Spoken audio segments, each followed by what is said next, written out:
Hey, welcome to part 3 of the Ninja Turtles Back in Time series, to where we're painting Donatello.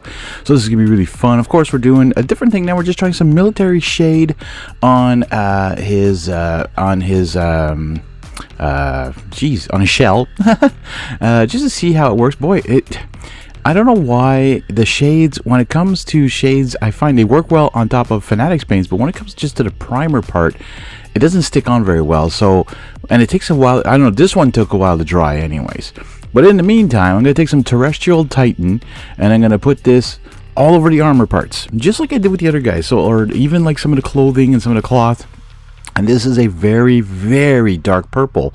Of course, Donatello is wearing purple usually, or usually just has a purple bandana, right? But in the samurai suits, they got a lot of their colors coming through, which makes it sometimes a little bit more ornamental, makes it a little bit nicer, makes them really fit in to their characters, I find, which is really cool.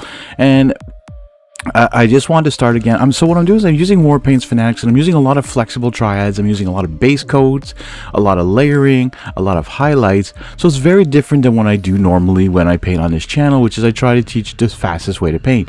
However, I still find that working on these models, especially the last one, Michelangelo, it was quite fast. Once you get the hang of how these paints really work and how well they cover, and you know, when you look at it, like when I set myself up to paint, you can see some of the bottles there, right? I actually look at the artwork like 20 million times, and I use Milanote as well. If you haven't checked that out, that is really cool. I'm going to put a affiliate link in the description for that, or a whatever it's called link, and it helps me build up my audience and gives me more spaces to do this. So I can actually take a picture, go into Milanote, and to scan the colors, put them aside, and I grab my bottle, put it next to it, and see if I've got the right colors. And that really helps choosing what I want to do with highlights and so on. Because like I can grab one area where there's like the 3 colors kind of thing, and they pop out. It's really cool. So go take a look at that. Like I said, the link will be in the description, and you can check that out. It's really cool. Really works well. We're just finishing now with the Terrestrial Titan here. Forgot his mask. I was cleaning up a little spots there, but yeah, again, the masks are so hard to get on, and like you can see, it kept hitting his nose and all this stuff here.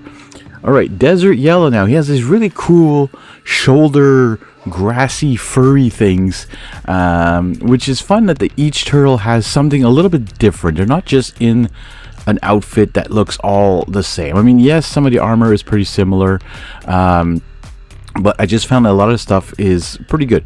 Now, again, you look at the bottle here on the bottom left, and you see this brownish yellow, and then when you start painting with it, I think the images are a little off. And this is from the Iron Painter website themselves, and I've actually asked them if it was possible to get the graphics of just the name of the paint, you know, with the color around it, like that. Is this a hexagon? 1, 2, 3, 4, 5, 6, so yeah, it's a hexagon. Sorry, I had to count that. And see if they could actually just make those, because yeah, they do cool stuff with their bottles, and that's good for retailers. But I asked them, I said, well, as a miniature painter, I like putting their graphics onto my videos, and it'd be nice just to have that little air thing instead of the whole bottle. I don't know if they're going to do it one day, but they do have it for the historical and for the John Blanche stuff. But anyways, Army Painter, if you are maybe watching this, or someone who works for them, you know, pass it along and keep an eye out on that. All right, Heavy Metal. Speaking of John Blanche, this is one of the paints from that. I do like it. It is a darker metal. It's one of the darkest metals that they have, especially in the light, you know, like in the silver colors. And I'm doing this on like his helmet and some other parts here on the miniature, but not too much. I think, actually, no, sorry, it was just the helmet. All right. Now, instead of moving on from purple to another purple, now I noticed in the artwork that he had some blue hints to him, which is kind of funny, because I was like, well, this is more Leonardo, but no, what? I am super blending this into the purple, especially on the ribbons there that he has on the front there. And I'm going to blend in some more colors later on, right at the edges and all that. And I think the blue makes the purple pop a little bit more, actually, even the undercoating part. And I'm always like looking around. It's like, okay, so where is it? As I'm painting to, you'll notice sometimes I take away the brush and I start turning the model around, because I'm looking back at the artwork and I'm like, okay, did I miss a spot? Did I miss this? Did I miss that?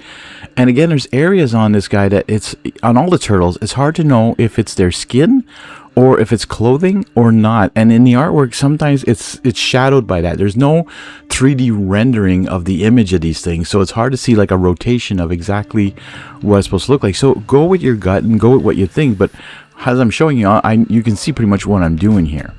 All right, we're coming now to a gray color, a uniform gray. Again, it's much lighter than I always expect this one to be, and I'm getting like the edges of the boots, the top part of the boots, or whatever you call them, like the top parts. And again, sometimes the details are a little muffled, and it's like the pores when they created the casting, not the cast, but like the pore of the whatever they use, the plastic or the resin.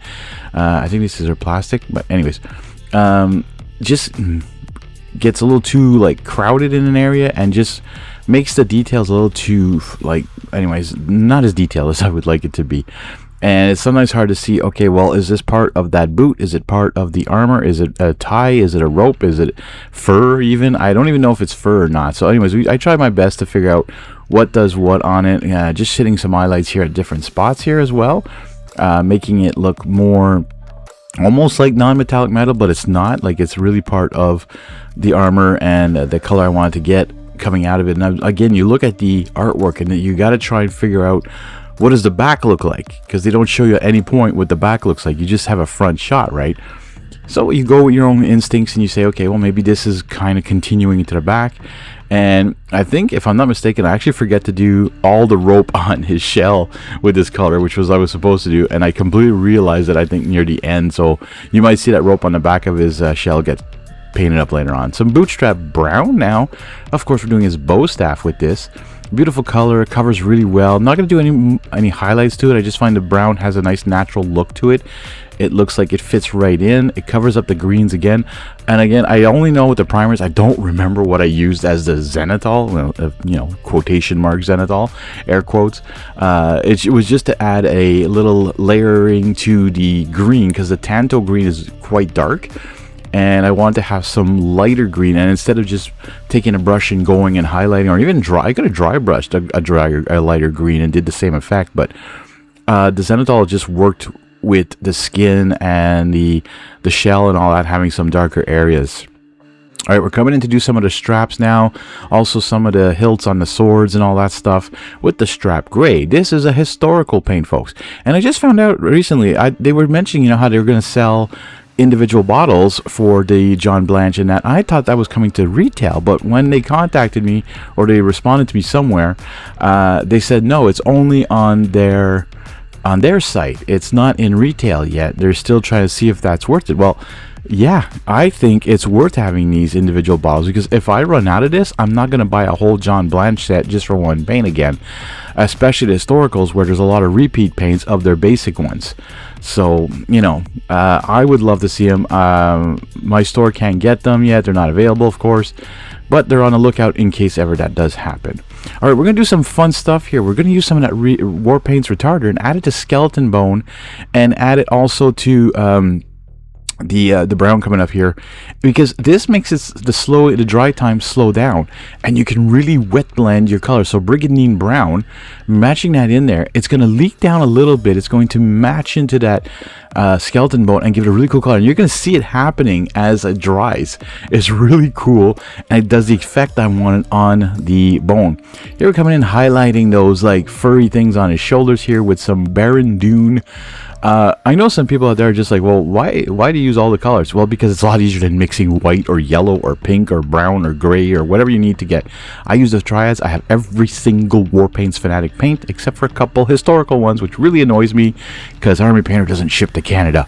Really annoying. Canada, if you're listening to me, get this going. I need paints. I need some of those paints. I need them.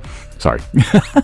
I really need those 5 paints I'm missing from the American historical paints. There's just a few of them, and I would love to have them to be able to, you know, paint with them as well. So you can see now I'm coming in with Cultist Purple, beautiful light purple, doing all the ornamentations. Even if I get over some of that blue part that I put a while ago, it's meant to just, and you can see I'm not being super frivolous with this. I'm just going on kind of like dry brushing almost, not putting too much on my brush, and just hitting the areas where it's going to be higher, and it's got like these little ornamental stuff on it, on the on the armor, and just trying to get, you know, nice details, nice lighting effects on it. And yeah, just coming in with a nice brushing on it. And you know, you don't have to be gentle. Now you can see finally that military shade has dried. It kept the shell kind of more green than I wanted, but you know, it's pretty cool anyways. Just finishing off with the cultist purple here, and we're going to move on to the final color, which is going to be company gray, just to highlight where that uniform gray was, very lightly again, blending it into the underpainting. And again, it always looks like it's much brighter, but as it dries, these Warpaints fanatics are, again, I can't stand by them any more than I already do. And you know, I'm surprised Iron Painters reached out to me and said, hey, you're a great sponsor for us. Anyways, I want to thank you guys so much for watching. There you got Donatello already in painting. Don't forget, stay tuned for part 4. And don't forget to slay the gray, one miniature at a time.